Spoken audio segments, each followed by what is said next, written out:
Powerful, actionable, and effective. Veteran sports broadcaster and NFL sideline reporter Jen Mueller provides unique insight on effective communication and confidence-building techniques. I know it's hard to see. That's Luis Urias in spring training. Look at how far he's moving to adjust.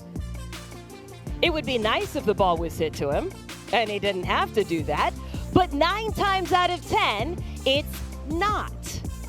And here's the thing about adjusting in athletes. They know it's going to happen. And so they practice for it.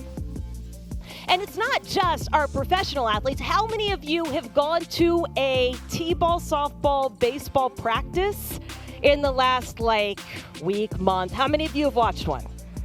Anybody? You've been in one. Okay. And this is a survey and a poll. At any point in time, did it look like they were playing freeze tag where everybody just stopped and stood in one spot?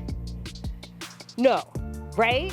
Because that's not how we play sports. And athletes know this, so they don't complain about it. They don't worry about it. They practice for it. Practicing changing direction helps them perform in any circumstance. Did you guys watch the game last night? Jorge Polanco deep in the hole twice in the 4th inning, huge plays. Talked to him after the game. I said, how'd you do that? He goes, Perry Hill has us practicing that every day. No big deal. He changed direction a lot.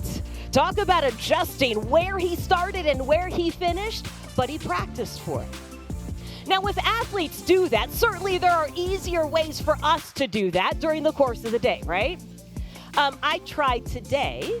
My normal walk through the neighborhood that I normally go clockwise, I went counterclockwise this morning. And let me tell you, that hill that you go up instead of down feels a lot different. There's a lot of different ways we can practice. I want you to picture this. Since we are in the apple capital of the world, I want you to picture this. You pick up an apple and you're getting ready to eat an apple, right? Which hand do you pick up the apple? I'm the same. I'm gonna pick up the apple in my right hand and I'm gonna eat the apple with my right hand. Do you guys ever switch hands when you eat apples? No, you never do. You know how you can practice change? Put the apple in the other hand. I know this is gonna seem weird, but you know what? You practice small things and you get big changes because you start thinking about things a little different. It's uncomfortable, it's awkward, and guess what? You prove to yourself that you can do something just a little bit different. And when it comes time to make a big change or a big adjustment, it doesn't feel so big because you've got little habits that have helped you get there. Sports gives us a few reminders that the numbers don't speak for themselves. If the numbers spoke for themselves, there would never be a debate over who was the greatest of all time. LeBron James, Michael Jordan, who you got? MJ. Okay, now see, here's the thing. You've got LeBron, you've got MJ. I don't really know where I fall on this one. I tend to go MJ, but there's things that LeBron does that I really appreciate it. Here's the thing. If the numbers spoke for themselves, we would just add up all the totals and whoever came out on top would be the winner, right? You would just add up the MVPs, the titles, the championship runs, the total points, the total years played, and whoever had the most, that would end the debate, right? Except that's not how that actually works. If the numbers spoke for themselves in sports, there would never be another snub. Biggest one this year for the Seahawks was Leonard Williams, right? Leonard Williams, by every single statistical category, whether you use old school statistics or the new advanced metrics, was the best at his position across the NFL. Was not named to the Pro Bowl. Wasn't even listed as an alternate to the Pro Bowl initially. Biggest snub ever. I was standing with him that day, hours after he found out, and he was crestfallen. He couldn't believe it. He really thought that he had done enough to make it to the Pro Bowl. He totally had, but it wasn't enough because the numbers don't speak for themselves.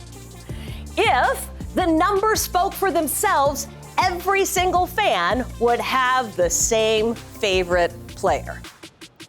right? Because you would want the highest performer. So we would just look and see who had the most home runs, who has the lowest ERA, who caught the most touchdown passes, who had the best quarterback rating, right?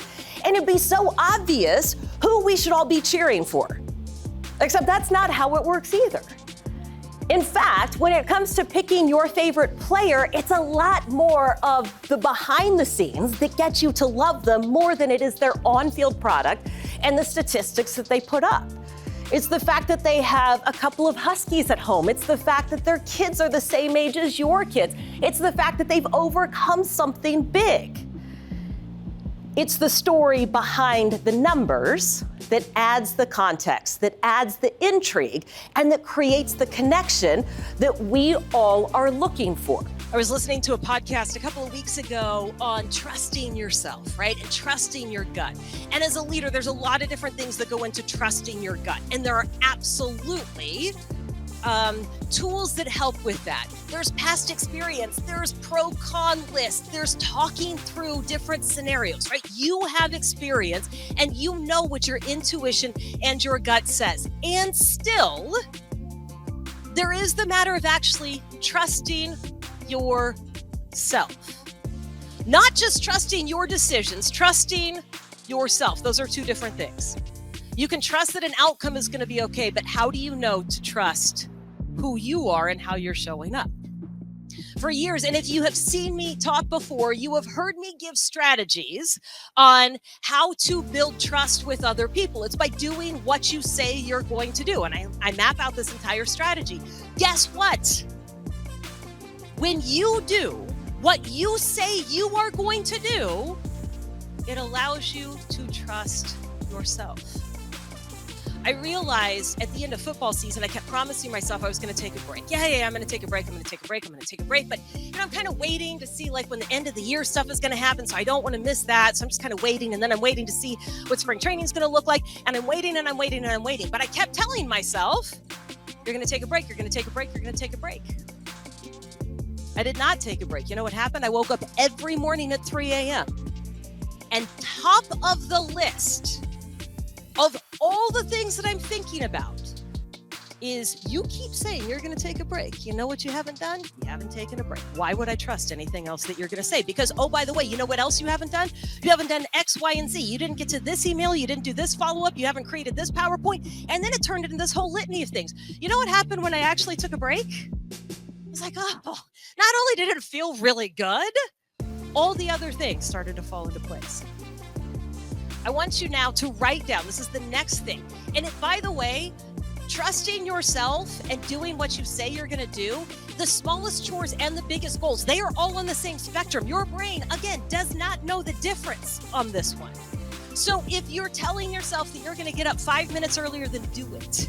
If you're telling yourself you're going to commit to 10 minutes of reading every day or one chapter a week of whatever book, then do it. And the minute you start doing what you say you're going to do, you will have more trust in yourself. So here's what I want you to do. I want you to write down one thing that you have told yourself that you are going to do that you can start doing. I said today, let's expand it to 24 hours. Your personal highlight reel includes a degree with a unique story of its own. We've heard some of those already today. You have gone off script. You have done something extraordinary, and here's how you got here. By asking the question, what's next? It's what led you to WGU. It's what kept you going in those quiet, sometimes lonely, early morning, late night hours. What's next is also the question that is asked by innovators, leaders, competitors, athletes, and Super Bowl champions. In fact, that might be the biggest surprise of the Seahawks Super Bowl win 10 years ago. I was there on the sidelines. I was in the locker room. The celebration was amazing. The confetti, the party, waking up the next morning and being able to say, we're the champions. All of it was very quickly followed by the question, what's next? You know how most of the team answered that question? They became night owls themselves. They worked behind the scenes. They started companies, fashion lines. They opened family centers. They got involved in the community. They created stories so interesting that as a result, I hate introducing them as Seahawks legend or Super Bowl champs. Now, they are those things, but their story is so much more interesting than that. And it was all because they were willing to explore the answer to the question, what's next? Their answers impact communities, inspire action, empower people, ignite conversation, and show others what's possible. We all ask the question, and here's what I want you to remember. You are someone's answer to the question, what's next? People will look at you and they will see what's possible. Your friends, your family, your colleagues, and your community are inspired by what you have accomplished. They are in awe of the story you get to tell because you are a night owl.